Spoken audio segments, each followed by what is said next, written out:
Good morning, boys and girls. It's Mrs. Simonson here again, and today is Wednesday, April 8th, 2020. I'm going to talk to you about your math page that you need to do today, and it's very similar to what we had to do yesterday and the day before. So we're going to talk about using manipulatives, or something we have around the house, to help us solve our math problems. Before we get started, I want you to take a look at what I wrote on my whiteboard.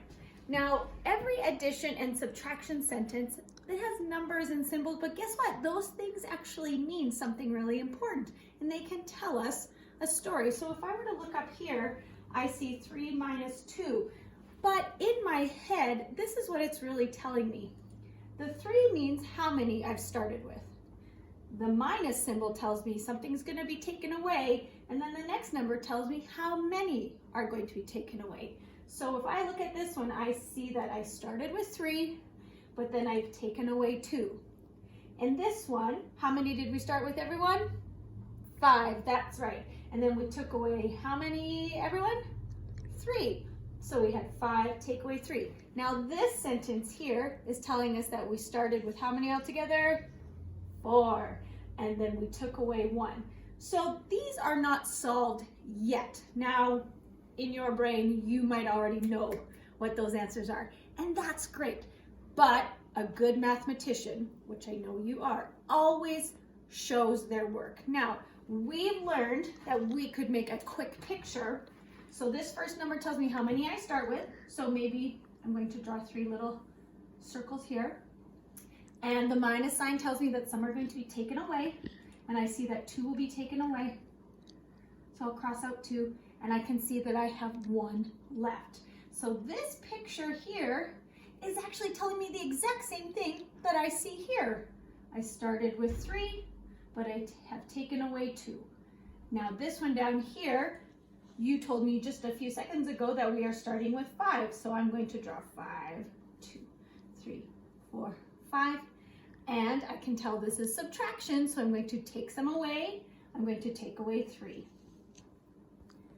And now I can see I have 2 left. And then the same down here, I'm going to start with 4, but I'm going to take away 1. Now, pictures are quick and easy and simple, and you can do those on your wipe-off mat. But maybe you want to use some toys. Remember the other day on Monday, I used my Star Wars figures. Well, I just happened to find some big old Duplo blocks laying around. And you can easily use Legos if you want. So, for today's paper, you're going to start with this side. And there's a little story problem down here that you can maybe have your grown-up help you with. It says, give each child 10 cubes. Now again, you can just use whatever you find around the house. You can even use goldfish crackers, but you can also go ahead and draw a picture. So I'm just gonna go ahead and put this one up here. So we can start with 10. I'm going to start with 10 on my blocks. So I have 10 here. 1, 2, 3, 4, 5, 6, 7, 8, 9, 10. And then it says we're going to pretend they're balloons. They don't look like balloons, but I'm just going to pretend. So I had 10 balloons and then 2 popped. So if I have 10 balloons and I'm going to show that 2 popped, I might go ahead and take off 1 and set it to the side because I'm not going to have it anymore. And 2. And then I'm going to figure out how many I have left. You might already know that answer, but lock it in because you're going to show it on here. So I might go ahead and draw my 10 balloons. And then if 2 popped, I'm going to go ahead and cross them out. And then I'm going to write my equation there. So that's going to be the first side of your paper. And then on the other side, you can see that is something very similar to what we already did here. Now the thing I want you to look at though, boys and girls, is notice what does this equation tell us about this picture?